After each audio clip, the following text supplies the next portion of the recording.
안녕하세요. 제보의사 고우서입니다. 오늘 제가 말씀드릴 내용은 현재는 사이노쇼에서 만들고 있고 제가 이 기계를 구매할 때는 팔로마라는 회사에서 만들었던 벡투스라는 재무용 레이저에 대해서 알아보겠습니다. 지금까지 제가 사용해왔던 레이저 중에서 가장 다양한 범위의 치료 프로토콜, 플루언스를 우리가 사용할 수 있는 가장 사용 범위가 넓은 레이저라고 할 수 있지만, 이러한 모든 제모용 레이저들이 장점과 단점을 모두 갖고 있기 때문에 장단점을 잘 파악하고 그 장단점을 잘 활용해서 실제 환자에게 어떻게 적용할까를 의사가 매 시술마다 고민하면서 선택해야 되는 그런 문제가 있다는 것도 같이 말씀을 드리겠습니다. 오늘 설명드릴 레이저는 처음에는 팔로마라는 회사에서 나온 벡투스였는데, 팔로마라는 회사가 사이노쇼라는 회사로 M&A가 되었기 때문에 지금은 여기는 팔로마라고 써 있지만 지금은 사이노쇼라고 적혀 있고 사이노쇼사의 벡투스라는 레이저입니다. 이 팔로마, 현재 사이노쇼의 벡투스라는 레이저는 지난 편에서 설명드렸던 라이트쇼와 똑같이 805 나노메타 파장을 가지고 있는 다이오드 레이저인데, 이 기계가 그 이전에 설명드렸던 라이트쇼와 어떤 차이가 있고 이 기계는 어떨 때 주로 사용하는지, 제가 어떻게 사용하고 있는지에 대해서 구체적으로 한번 설명을 드려보겠습니다. 우선 기계는 똑같이 다 모든 기계와 마찬가지로 이 메인 스위치를 키면 오퍼레이팅 시스템에서 이제 이 기계를 작동을 시작합니다. 좀 시간이 걸리죠. 특히 이 기계는 라이트 슈어보다 한 두세 배 정도 워밍업 타임, 처음에 이 기계가 작동하는 데까지 걸리는 시간이 좀 길기 때문에 살짝 그 부분이 불편하기도 하고, 겨울철엔 특히 시간이 좀 오래 걸립니다. 그러니까 실내 온도가 많이 떨어져 있을 때. 여기 보면 사이노쇼 팔로마 벡투스 이렇게 써 있고, 뭐 샷이 몇 번 쪼여졌고 언제 만들었고 이런 것들이 나오고, 그다음에 핸드피스가 나중에 설명드리겠지만 두 종류가 있는데 이 두 개를 교환할 수 있기 때문에 핸드피스 정보를 이제 리트리브, 그러니까 얘네들이 찾아간다. 그리고 이제 시스템 온 하면 켜집니다.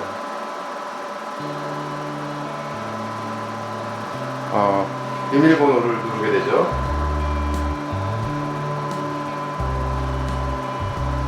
비밀번호를 누르면 자체 내 시스템 점검을 합니다. 그러니까 대부분의 고가의 좋은 레이저들은 시스템 점검을 하는 테스트, 그런 것들이 있고, 그 다음에 지난번에도 설명드렸지만 파워 체크를 합니다. 그러니까 이 파워미터가 이 안에 달려 있어서 매번 킬 때 또는 가끔 정기적으로 이 파워 측정을 하고 이 파워 세팅이 잘 맞춰져 있는지를 확인한 다음에 우리가 환자한테 이 기계를 이용해서 시술을 하게 됩니다.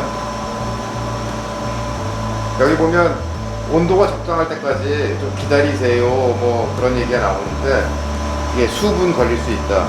이 시간이 진짜로 오래 걸릴 때는 제가 최고로 오래 기다려본 거는 한 15분, 20분까지도 기다려봤는데, 그런 경우는 정말 한겨울에 실내 온도가 한 10도, 뭐 7도 이렇게 떨어져 있을 때는 그럴 수도 있는데, 그러면 이제 일단은 실내 온도를 먼저 올려야 되겠죠. 실내 온도를 우선 올리고 그리고 나서 이 기계를 켜야 되고, 그렇지 않고 그냥 일상적인 한 실내 온도 한 20도 전후 유지되고 있다고 하면 한 몇 분 정도 걸립니다.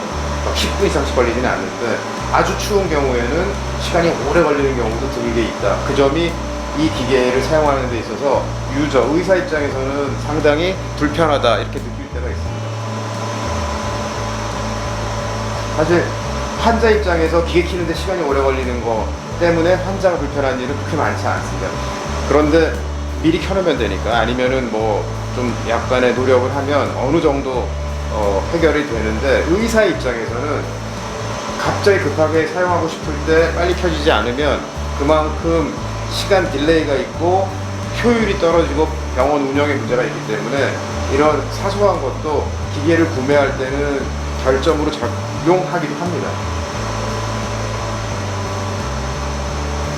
제가 뭔가 설명을 계속 하고 있는데도 이게 계속 이 시스템 체크를 하고 뭐 온도 맞추고 뭐 하고 뭔가 하고 있죠, 이 기계가.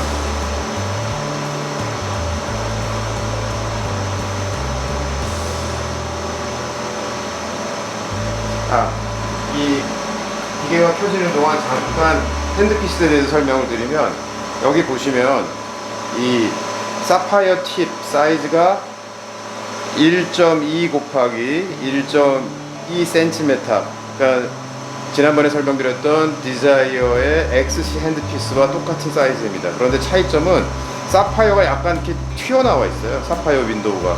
그리고 이 주변에 이제 쿨링 플레이트가 있고, 이 쿨링 플레이트가 차가워지면 사파이어 팁도 같이 차가워지기 때문에 아마 그런 무언가를 조금 노리고 이 사파이어 팁을 좀 더 두껍게 했나 하는 생각이 있습니다. 왜냐하면 이 사파이어 팁의 두께가 두꺼우면 히트 커패시티, 그러니까 얘네 온도가 급격하게 올라가는 거를 좀 막아주는 역할을 할 수가 있기 때문에, 그래서 이 물론 쿨링 플레이트도 두꺼울수록 그렇고요. 그래서 이 사파이어 윈도우가 그래서 튀어나와 있나 생각은 하고 있지만, 정확히 이 회사 직원들이나 아니면 우리나라에 수입하는 분들한테 왜 사파이어 팁이 튀어나와 있습니까?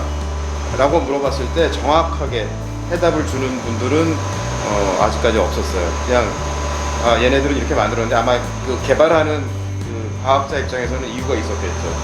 이런 핸드피스가 있고, 여기 보시면 이 핸드피스가 여기 이렇게 홈이 있습니다. 이 앞부분하고 뒷부분이 이렇게 분리가 됩니다.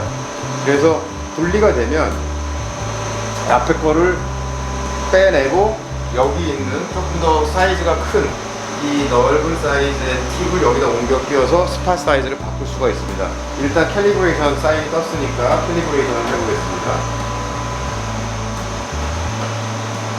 이제 캘리브레이션을 누르면 얘네들이 레이저를 쏘면서 이 안에 들어있는 파워미터에서 파워를 체크하고 캘리브레이션을 하고 세팅을 하게 됩니다. 일단 누르면 처음에 이 환자의 털의 색깔, 피부 타입 등을 입력을 하고, 그러면 얘네들이 권장하는 그 파라미터가 나오는데, 아시는 것처럼 저는 18년 동안 제모만 해갖고 이런 다이오드 805나노메타의 레이저들을 매일 19년째 사용하고 있기 때문에 이 모드에서 이 기계가 알려주는 그 파라미터보다는 제가 직접 정하는 게 훨씬 더 정확하기 때문에 여기를 스킵합니다.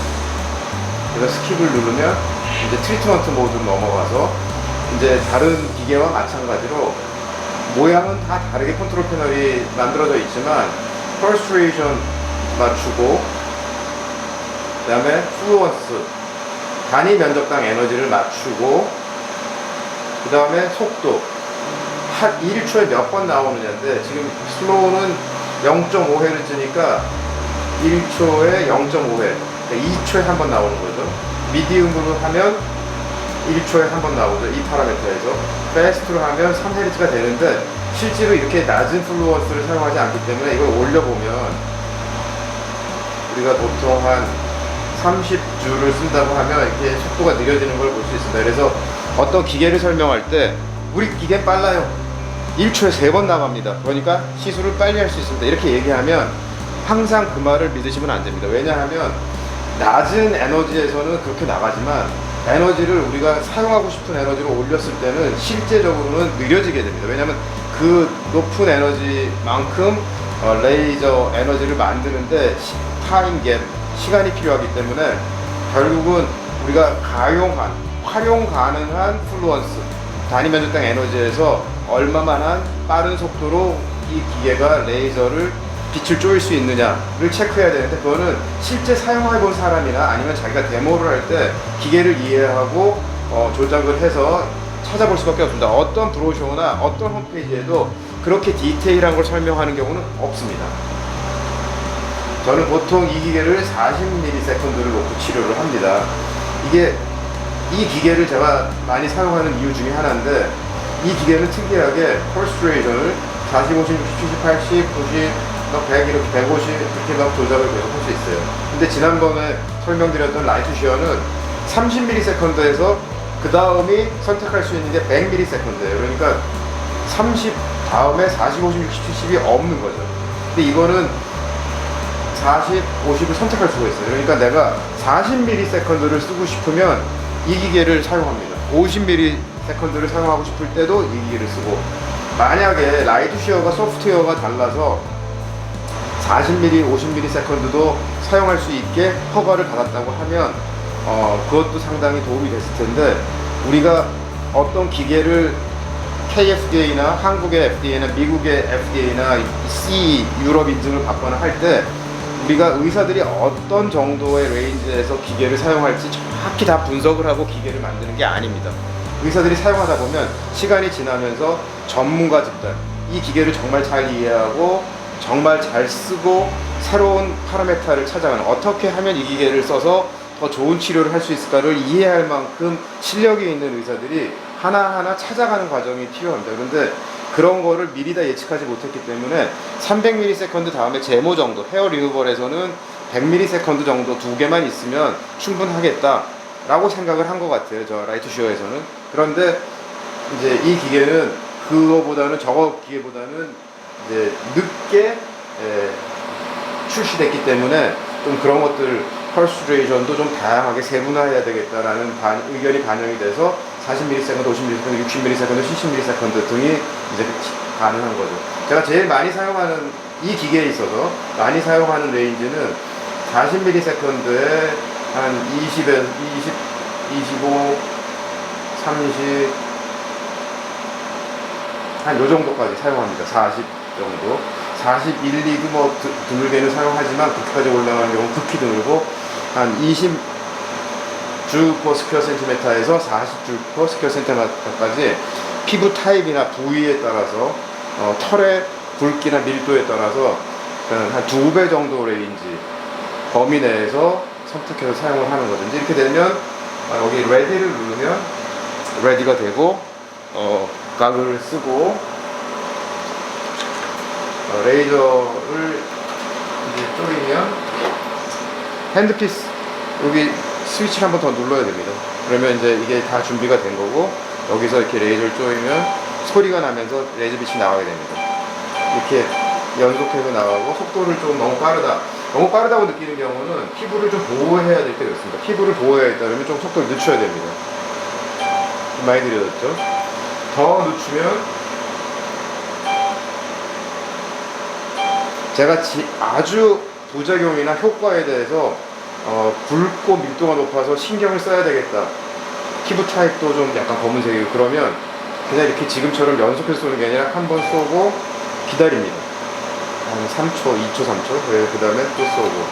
그렇지만 누락 부위가 없게 해야 되니까 시술 시간은 아까 얘기했던 패스트로 놓고 계속 연속으로 치료할 때하고 슬로우로 놓고 하다가 그래도 더 천천히 해야겠다고 생각을 해서 한 샷 쏘고 기다렸다가 또 한 샷 쏘고 팁 닦고 이렇게 하면 시술 시간은 5배에서 10배까지 길어집니다. 그러니까 모든 환자를 똑같은 시술 시간으로 치료를 하고 있다고 하면 그거 자체로 의사가 시술을 할 때 신경 안 쓰고 그냥 그냥 오토매틱하게 그냥 파라메타 하나 정해놓고 치료하는 걸 의심해 볼 수 있습니다. 우리가 털 굵기도 다르고 색깔도 다르고 밀도도 다르고 피부색도 심지어는 여름에 좀 짙어지고 겨울에는 좀 밝아지고 또 성기 부위 같은 경우는 훨씬 더 피부색이 짙고 이런 등등을 생각하면 항상 똑같은 속도로 같은 기계를 쓴다 하더라도 항상 똑같은 속도로 제모를 할 수는 없고 결국은 그게 부위마다 사람마다 시술 시간이 일정할 수 없습니다. 그렇지만 종아리 같은 경우는 우리가 웬만하면 일정한 범주 내, 그래도 한 20-30% 이내에 편차로 다 끝나죠. 그렇지만 뭐 얼굴이나 성기 부위나 이런 것들은 한 2배 정도 같은 병원 내에서도, 그리고 병원마다는 뭐 5배, 10배까지 시술 시간 자체가 차이가 날 수가 있습니다. 핸드피스를 바꿀 수 있다고 그랬는데 핸드피스를 한번 바꿔보겠습니다. 핸드피스 바꾸는 방법이 특이해요. 이 기계는 이게 이제 메인 홈으로 들어가서 옵틱을 누르면 지금 현재 스몰 사파이어 옵틱으로 되어 있죠. 그러면 이 스몰 사파이어 팁을 이 화면이 나온 다음에 이렇게 분리를 시키면 꺼집니다. 그러면 이걸 놓고 옆에 있는 이 핸드피스 팁을 이 꽂으면 얘네들이 이제 이거를 감지해서 라지 사이즈가 큰 스팟으로 바뀌었다는 걸 이제 인지하고 바뀌게 됩니다. 그러면 이제 트리트먼트 모드로 넘어가서 똑같이 이제 파라미터를 정하고 시술을 하게 됩니다. 여기는 2.3 곱하기 3.8cm 상당히 크죠. 뭐 거의 한 6배 정도 크고, 사이즈가 크다는 얘기는 레이저 빛이 잘 들어갑니다. 그러니까 어떤 타겟이 피부의 미드 더미스 이하, 진피의 중간층 이하로 좀 깊게 있는 경우에는 이런 라지 핸드피스를 쓸 때 빛이 더 잘 들어가는데, 생각보다 또 다른 문제가 있는 게, 여기 보시면 아까 40ms에서 제가 40줄을 쓴다고 그랬잖아요. 40ms에서 한번 에너지가 얼마나 나오는지 한번 체크해볼게요. 11줄까지밖에 안 나와요. 아까 스몰 핸드피스를 쓸 때는, 스몰 사이즈를 쓸 때는 뭐 40, 60 막 올라갈 수 있지만, 이게 면적이 넓으면 이 면적 넓은 데에다가 충분한 에너지 덴시티를 주려면 얘네 위에 있는 다이오드 바가 많이 들어가야 되고, 결국 파워도 높아야 되고, 그렇게 되면 지난번에 설명드렸던 것처럼 전기도 더 고가품을 써야 되고 등등등등 문제가 생기기 때문에, 지금 이 기계가 가뜩이나 고가의 기계인데 그거를 더 올리면 한계가 있는 거죠. 제작 원가를 감당할 수가 없는 거죠. 그러니까 팔릴 수 있을 만한 가격으로 이 기계를 못 만듭니다. 그러니까 제가 레이저 빛이 깊이 잘 들어가는 것 때문에 11줄이면 저는 이제 잠정적으로 한 22줄 내지 23줄 정도로 생각합니다. 스몰 핸드피스인 경우에는 제가 이제 그걸 컨버트해서 이 전환시켜서 어떤 정도의 에너지일까를 생각하면서 치료를 해야 되니까 그렇긴 한데, 이렇게 되면 22줄로 생각을 한다 하더라도 좀 낮은 편에 속해요. 효과가 있는 경우도 있지만 그거 갖고 모자랄 경우도 있습니다. 그러면 여기에 특별한 모드가 있는데 맥스 파워라는 걸 하면 내가 플루언스를 20줄까지 올릴 수 있습니다. 20줄 per 스퀘어 센티미터. 이게 맥시멈인데, 이렇게 되면 뭐 제 계산 방법으로는 한 40줄까지 올린 꼴이 되는데, 여기서 또 하나의 문제는 퍼스트레이션이 78ms예요. 나는 한 4, 50ms를 쓰고 싶은데 내가 이거를 선택할 수 없어요. 20줄 per 스퀘어 센티미터의 경우에 78ms가 최저 퍼스트레이션이라고 생각하시면 됩니다. 그러니까 이게 퍼스트레이션을 더 낮출 수 없기 때문에 연동돼 있어서, 그래서 단점이 있긴 하지만 나름대로 이게 스팟 사이즈가 큰 게 빛이 잘 들어간다 그랬잖아요. 그래서 잘 들어가는 것 때문에, 그리고 또 여러 가지 피부 표면으로 보면 세게 치료한 게 아니기 때문에 부작용도 적을 수 있고, 스팟 사이즈가 크기 때문에 시술 속도도 약간 더 빨라질 수 있고, 많이 빨라질 걸로 기대하시지만 환자 쏘고 또 그 옆으로 옮기고 기다렸다 레이저 쪼이면 아주 빨라지진 않습니다. 그렇지만 약간 빨라지고 있고, 그런 장점이 있기 때문에 드물지 않게 사용하고 있고, 주로는 이 스몰 핸드피스를 더 많이 사용하지만 이 라지 핸드피스도 상황에 맞춰서 사용을 하고 있습니다. 뭐 이 기계에 대해서 대략적으로 전체를 다 훑어본 것 같습니다. 그래서 똑같이 레디 누르고 라지 핸드피스면 똑같습니다. 이렇게 누르고 이렇게 쏘는 거죠. 그리고 슬로우가 굉장히 느립니다. 왜냐면 큰 면적에 맥시멈 파워로 에너지를 전달하려면 느려질 수밖에 없겠죠. 패스트를 해도 1초에 한 번 안 나옵니다. 그러니까 1.23초에 한 번 정도 나오는 정도, 이 에너지와 이 퍼스트레이션 레벨에서 그렇죠. 이제 시술이 다 끝나면 스탠바이를 놓고, 그리고 이걸 제 위치에 놓고, 굉장히 중요합니다. 이게 떨어뜨려서 이 팁이 고장이 나면 500만원에서 1000만원 정도의 이 수리비가 들기 때문에 굉장히 조심해야 됩니다. 저도 실수로 한번 떨어뜨려서 고장을 낸 적이 있기 때문에. 그리고 시스템 오프를 누르면 여기서 여기 작게 써 있는데 이제 메인 스위치를 꺼둬줬습니다. 이렇게 메시지가 나오면 메인 스위치를 끄고 이제 이게 다 사용한 상태겠죠.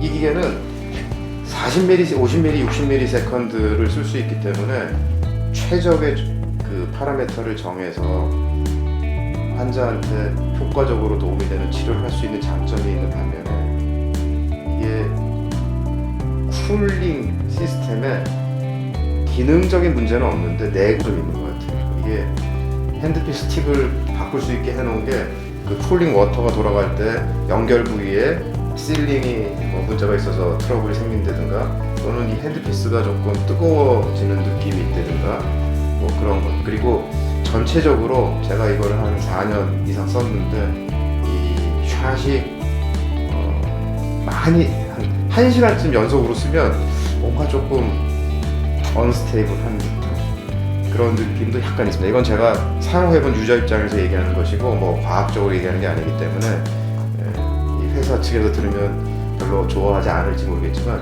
그럼에도 불구하고 경우에 따라서 효과 위주의 병원, 내가 효과적인 치료를 하겠다고 하면 하나쯤 더 갖고 있어서 90% 이상 다른 기계를 시술한다 하더라도 이 기계만이 가지고 있는 특징이 따로 있기 때문에 아까 얘기했던 40ms, 50ms의 퍼스트레이션을 사용해야 되고 뭐 라지 핸드피스를 쓰는 게 더 도움이 될 것 같다고 하고 등등의 경우에는 이 기계를 많이 쓴다. 그래서 저의 경우에는 지금 남자 제모 환자가 조금 늘었는데 남자 시술을 할 때는 이쪽 기계를 벡투스를 선택하는 경우가 조금 더 많은 것 같고 현재는 물론 앞으로는 다른 기계를 선택할 수도 있겠지만 케이스 바이 케이스로 제가 경험을 쌓고 효과를 위해서 파라미터를 선택할 때 최적의 조건을 맞추기 위해서 이것과 라이트 시어 또는 리드 스캔이라는 이제 아직 설명을 안 드렸는데 그런 기계 또는 아주 드물게는